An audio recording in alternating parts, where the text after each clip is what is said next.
What's going on, guys? I'm Red, I'm Stunna Steve. and welcome to another exclusive John Wrestling Smackdown review. The date, Friday, May 23rd. We just watched Smackdown live out of Savannah, Georgia, and it was quite the show. Oh yeah. There's a lot to talk about, but we're going to keep it short and sweet. We're trying to get this. We got other videos to do tonight. We got Saturday night's main event tomorrow we have to prepare for. Make sure y'all tune in. We're going to be live on probably multiple platforms, but we'll announce it and stuff. Definitely Instagram for sure for the whole Saturday night's main event. So make sure you guys check us out there. Hell yeah. Well, let's get into it. So I'm going to pull up our page just so we can kind of go, segment by segment here. We'll keep this short, like I said, but started off with a big brawl between Damian Priest and Drew McIntyre. Wasn't the first time. Well, won't be the last time that happened. Yeah. Right? This is good. I am ready for their storyline to kind of be over with and move on from things, but That'll end with a steel cage. yeah, match. we got a steel cage match tomorrow. Not much to say about this. It was glue. It was screw moment. Then Tiffany Stratton comes out, right? Cuts a little bit of a promo, not before she gets interrupted by Charlotte and Alexa. One of the pops of the night. Yeah, Alexa Bliss coming out was pretty fire. Tiffany actually had a pretty fire promo there. Yeah. I really enjoyed the entire segment. Both really. Tiffy and Alexa kind of cooked. Charlotte was the only one that didn't really blow us away at the mic, but it was still a screw. It was screw. Julia.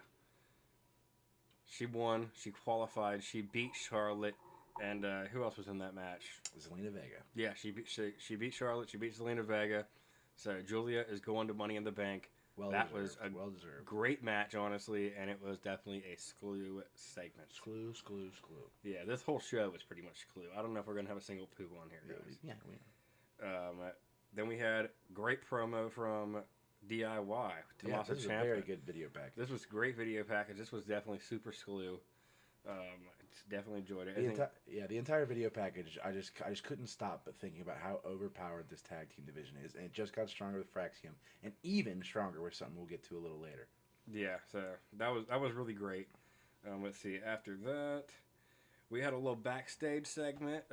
This was between the Secret Herbis and I forget what is the name of the new name for the group. Oh, that I created. B-Chin? Yeah, B-Chin. B-Chin is what we're calling them, right? Yeah. So, it's B-Fab and B-Chin, you know. So, they had a little segment. Nick Aldis comes, break it up. They got a tag match coming. Yeah. I would say this is okay. It was a screw. I thought it was going to be maybe a 6-man or 6-woman tag match, but it was just the Secret Herbis versus B-Chin, and the match itself was that right after this, or did we have a no, so it wasn't right after, actually. So, right after this, we had the match between Tommaso Ciampa and Chris Sabin. Yep, that was this cooked, actually. Yeah, that was a screw. This is a big screw. We got a return from Candice LeRae aligning with DIY. Yep. So, loved this segment, honestly. Definitely pretty It's a big screw. This one I'm actually going to give a poo. Oh, yeah. So, we got a John Cena video package promoting Saturday Night's Main Event. And it was just all Arby's. You had a big fat Arby's logo on there, and then it ended with meat.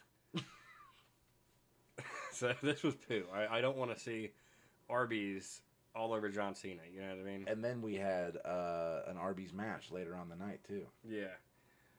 Directly after this, we saw Damian Priest, Drew McIntyre brawl again. We had a little promo there. Yeah, wouldn't really call it a promo, just a couple words, couple Spanish, you know. I guess you could say this was screw, but hopefully it ends tomorrow at Saturday Night's Main Event. Yeah. This was screw. We had a little promo short between Fatu, JC, and Solo Sikoa. Yeah. So this was definitely decent, right? Yeah. That ended up leading to, well, they have a match later on in the night, which we will talk about. Yeah. But then we saw B-Chin and the Secret Service. B-Chin upset the Secret Service in the match. I'd say this was a screw match. Yeah, I think it was for just giving it a poo for the sake of poo. I'm going to give it a poo because it was very fast. You know, Piper Niven and Alba Fire haven't been taken seriously whatsoever as a Secret Herbis. If I were the president and they were my protection, I'd be worried for my life on a daily basis at this point. But now that's neither here nor there. You know, I do like BFAB. I do like Michin, so I'm glad they got the win. You know, they do need it, but what are we doing with the Secret Harvest? For sure, yeah. Don't know what's actually going on with that, but I think it was pretty smooth still. It was a good match at least. Yeah. It was okay. It was okay. Street Profits had a great backstage promo. Yeah. Which then we saw Fatu and JC walk up, and they were going out to their match. So this was a cool segment. Yeah. They just, pretty much hyping up the main event tag match tonight. And then we saw, going out to a tag match. This featured, well, before we go there, this was a SCLU part of the night right here. Oh yeah. So we had Alexa Bliss. You heard her talking, right? She's talking to Lily, her doll. Charlotte walks up. It's kind of creeped out, and there was definitely some hinting that Alexa was going to be aligning with some friends. Yeah. So I liked this, and she kind of played her for not getting qualified for the Money in the Bank. Oh yeah. So super SCLU there. This was also SCLU. So once again, another segment for this match. Yeah. Legado del Fantasma just announced that they will be competing in a 6-man tag at the Worlds Collide event. Worlds Collide. Worlds are colliding. So this is SCLU. I'm actually looking forward to Worlds Collide a lot. Yeah. Gonna be good. And then we had Big Jim and Ray Phoenix had a little SCLU moment backstage. Yeah. I also liked this. Yeah, this is before they had their match with JC Mateo and Jacob Fatu. And it got us hyped up. That's what Big Jim's a good hype man. He definitely is.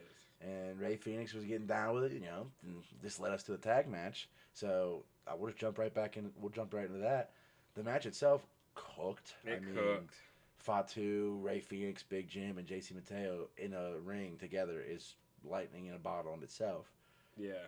I do think that JC Mateo picks up the win here. He pins Big Jim for the 1, 2, 3. Later, Fatu gets announced that he's going to be. Aldis tells him he's going to be in the qualifying match, but JC Mateo doesn't get one. Yeah, kind of interesting. And Solo's already in the Money in the Bank match, and we did see Fatu finally say, "I love you, Solo." I think he's trying to make don't be too worried, but if we're in the same ring at Money in the Bank, you're fucked. It's pretty much what he's saying. We saw a great promo from LA Knight. Great promo. You put a mic on LA Knight, the rest is history. Yeah, fire promo from the megastar. This actually led to, well, not yet, but he does have a qualifying match later that night. We saw R-Truth go out there and salute the John Cena mural on the wall. Yeah, that mural in general was pretty fire. Yeah. So far, only one poo segment, all SCLU. Sorry, we're running through this, but like we said, we're in a hurry, guys. Yeah. So we got a lot to do tonight. R-Truth came out, actually cut a promo. I loved this, honestly. Yeah, it wasn't his goofy stuff. I mean, there was a little goofness. Yeah. But it was like a real promo. Yeah, he talked from the heart about how Cena's turned his back on everyone. His ego's got him. He's willing to do what he's got to take to bring Cena back. If he's got to save Cena to save wrestling, he's going to do it. And at the end of it, he said, if Cena wins, we riot. Yep. So I haven't heard that in a while. Yep. And I really liked that. So I think that was a big SCLU. That was a big SCLU. It did its job. It got me hyped up for the match tomorrow. Yeah. So that was good. We saw a little interesting thing here that the Miz hyped up Mello super high. Yeah. Said, hey, I got you in a match. But then later on, we find out that he's in this match with Fatu and Andrade next week. Yeah, so no wonder the Miz didn't want that match. Yeah, this is like a Waller Theory Sheamus situation. Yeah, is what's going on Pam here. dilemma. Yeah, a little dilemma. So then we go to the qualifying match. Great match. The LA Knight qualifying match. Yeah. LA Knight picks up the win. Yep. So LA is going to LA to compete in Money in the Bank. Yeah. Yeah. Gonna be pretty fire. Super y'all. SCLU. Super SCLU. Let's see. This was announced. This was really big SCLU. This was a big SCLU. So we had Bianca Belair return announcement. She's been dealing with a finger injury since WrestleMania. She's coming back in her hometown of Knoxville, Tennessee. Next week. So that's going to be pretty SCLU. It's going to be tight. It's going to be tight. We got a match added to the card last minute. Yeah. After I made a post specifically saying there was no women's matches. I said, they could weasel something on. They showed that graphic to Triple H. He said, crap. All right, go ahead. He said, good grief. So, we got Chelsea Green and Zelina Vega rematch. I think that I'm gonna give this a poo actually. Yeah, Because it's a last second build that doesn't really have you much. I literally feel like they threw this on the card just because there's no women. Yeah. Like they've been, feuding and stuff, but like, is it really time for a match at Saturday Night's Main Event? Yeah, like, yeah. this could have easily been a SmackDown match. I'm not saying that they deserve it or anything, but Right. you know, Yeah. I'm gonna give it a poo. Yeah. We also got John Cena announced for next week. Yeah, yeah. So this could also add to That the was fire cool. that people are assuming that this isn't going to be a normal one-on-one match between Truth and Cena. It's going to be whether it's Cody or maybe even Punk after his match. Like somebody is going to. Randy, I mean, I don't know. This We haven't outcome. seen Randy since Backlash. Yeah. So I'm gonna give this a Scully, I guess. Now it is time for the main event. So let's just break this down. So the match itself, Fraxium and there's the Street Profits. Hooked. I was on the edge of my seat. I did not know who was going to win this match. It was a banger match. There was tons of moments I was like, Fraxium is winning these titles, and then there was tons of moments where I was like, Street Profits are retaining. It was a really good match, and we started going over in time. Yeah, it was like 59, and they were all laid out. We knew something was going on. Yeah, all of a sudden, Montez Ford, top rope, lights go out. Wyatt 6 appear in the middle of the ring. Montez is over here, prayed up. Man, whole place erupted. Now we heard earlier in the day, everywhere. Yeah, everywhere. We heard earlier in the day that the Wyatt 6 were in Savannah, Georgia. Today is Bray Wyatt's birthday.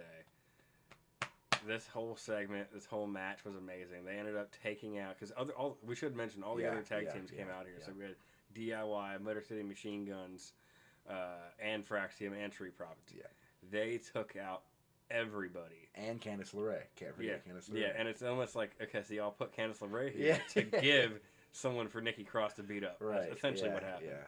But they lay everybody out.